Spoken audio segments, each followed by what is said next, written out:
तो आप क्या कहेंगे?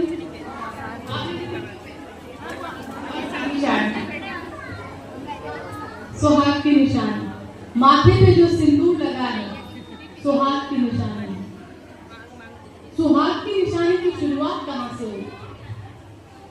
और यही नहीं, कुछ बहनें आज तो यहाँ सिर्फ सर पे पल्लू डाले हुए, लेकिन अधिकांश मैंने महिलाओं को देखा है कि वो अपना चेहरा छुपाकर घूंघट करके रहती है। और ये घूंघट उनके जीवन में कब आया? शादी से पहले किसी बहन ने, किसी बेटी ने घूंघट दिया? कब आया ये हमारे जीवन में? शादी के बाद। ये सब की सब शादी की निशानियां हैं और हम इसका पालन कर रहे हैं, लेकिन हमको ये नहीं पता कि इसका इतिहास क्या है। कोई इस बात का इतिहास जानता है कि घूंघट कहाँ से शुरू हुआ?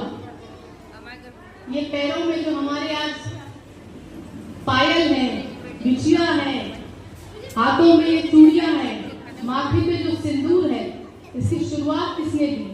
ये निशानी हमें शादी के बाद क्यों दी गई? अगर ये सुहाग है, कई लोग इसको संस्कार कहते हैं, मर्यादा कहते हैं, इज्जत कहते हैं। ये हमें जानना होगा कि इसकी शुरुआत कहाँ से हुई। आप लोगों ने, किसी ने शुद्धिकरण की प्रथा को सुना है?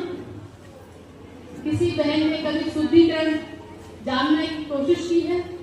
या कभी किसी ने आपको बताया कि शुद्धिकरण क्या होता है? किसी को पता है? नहीं पता है।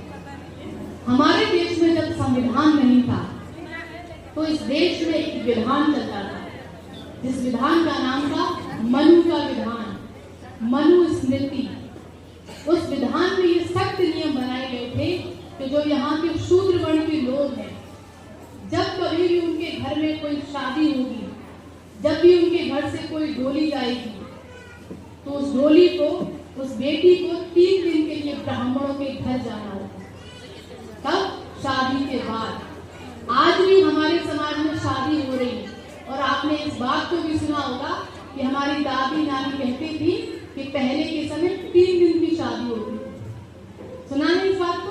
किस किस ने सुना है कि पहले शादी 3 दिन की होती थी? लेकिन कभी ये जानने की कोशिश की कि 3 दिन की शादी में होता क्या था? और शादी तो आज भी हो रही है, आज तो एक ही दिन में हो जाती है, एक दिन भी नहीं लगता है, कुछ घंटे लगते हैं। तो 3 दिन की शादी का रहस्य, उसका इतिहास क्या है? ये इतिहास है शुद्धिकरण। ब्राह्मणवादी व्यवस्था ने हमारी महिलाओं के लिए शुद्धिकरण बनाया।